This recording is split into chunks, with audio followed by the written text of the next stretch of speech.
శ్రీకృష్ణదేవరాయల కాలం నుంచి ఉన్న తిమ్మరాయ స్వామి దేవస్థానం. మంచి ఆహ్లాదకరమైన వాతావరణంలో చుట్టూ చేన్లు, ఆ చేన్ల మధ్యలో ఒక పెద్ద కొండ. కొండ పైన తిమ్మప్ప కొండ అంటారు. తిమ్మరాయ స్వామి దేవస్థానం. మన అనంతపురం జిల్లాలో కళ్యాణదుర్గం నుంచి పావుగడకెళ్ళే దారిలో 17 కిలోమీటర్ల దూరంలో మొలకనూరు క్రాస్ నుంచి 1 కిలోమీటర్ ముందుకెళ్ళినట్లయితే ఇక్కడ కొండ మీద తిమ్మప్ప కొండని దేవాలయం అయితే ఉంటుంది. ఇక్కడ మంచి వాతావరణంలో, ఆహ్లాదకరమైన వాతావరణంలో ఈ దేవాలయం అయితే కనిపిస్తుంది. ఈ కొండపైకి వెళ్ళడానికి వెహికల్స్ గూడా వెళ్తాయి. ఇట్లా నడుచుకుంటూ వెళ్ళేవాళ్ళు గూడా వెళ్ళొచ్చు.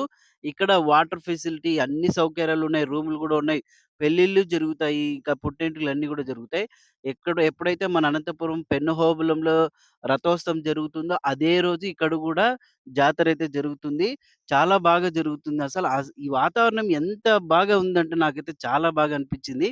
మరి ఇక్కడికొచ్చినోళ్ళు ఒకసారైతే కామెంట్ అయితే చేయండి. సో, ఇంత మంచి వాతావరణంలో ఈ యొక్క దేవాలయం అయితే ఉంది. మరి ఇక్కడికి ఆంధ్ర, కర్ణాటక సరిహద్దుల నుంచి గూడా చాలామంది ఇక్కడికొస్తారని చెప్తున్నారు. మరి ఈ వీడియో గనుక నచ్చినట్లయితే లైక్ అయితే చేయండి, షేర్ చేయండి, కామెంట్ అయితే ఇవ్వండి.